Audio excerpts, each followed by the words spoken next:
com veuen des de la Unió de Pagesos este projecte, que en definitiva és una reconversió agrícola, no?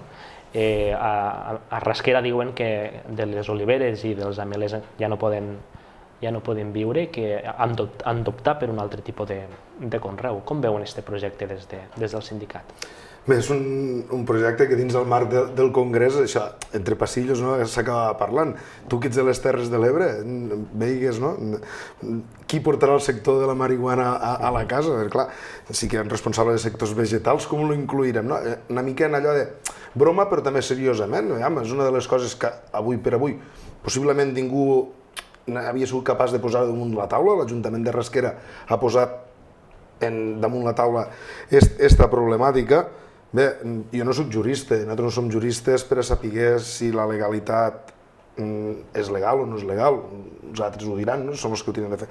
Però clar, evidentment, pot ser una sortida, si fos legal, per a tindre controlat una cosa determinada, que és el cultiu de la marihuana, que, pel que ens han explicat, se guanya ben bé la vida al productor, la qual cosa sí que és veritat, com diu l'Ajuntament de Rasquera, ni fent olives ni fent fruita seca, molt l'estem guanyant, els pagesos.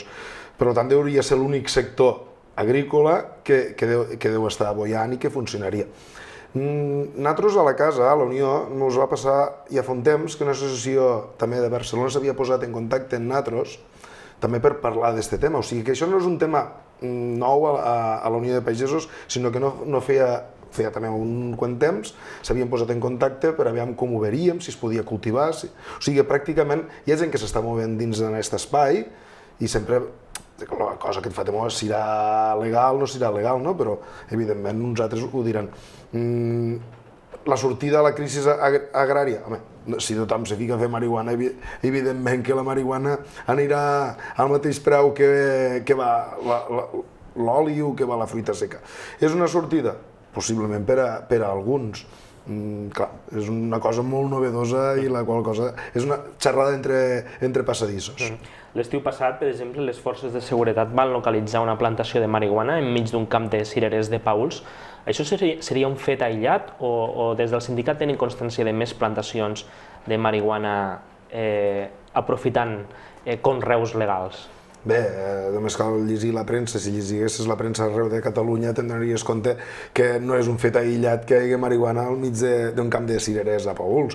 N'hi ha a les zones que fan panís, n'hi ha en altres llocs. Hi ha gent que fa temps, pagesos o no pagesos, però no cal ser pagès per a tindre marihuana, o també aquestes vores de riu, o on sigui, que se n'han anat trobant diferents vegades pels Mossos d'Esquadra o per la policia. Evidentment, hi ha gent que s'hi ha dedicat, però no des d'ara. Ja fa 20 anys, 25 i 30. La veritat és que enguany, suposo que a causa de la crisi hi ha hagut més casos, s'han donat més casos d'operacions policials. Crec que són un miler de plantes que s'han arribat a decomissar durant l'estiu passat.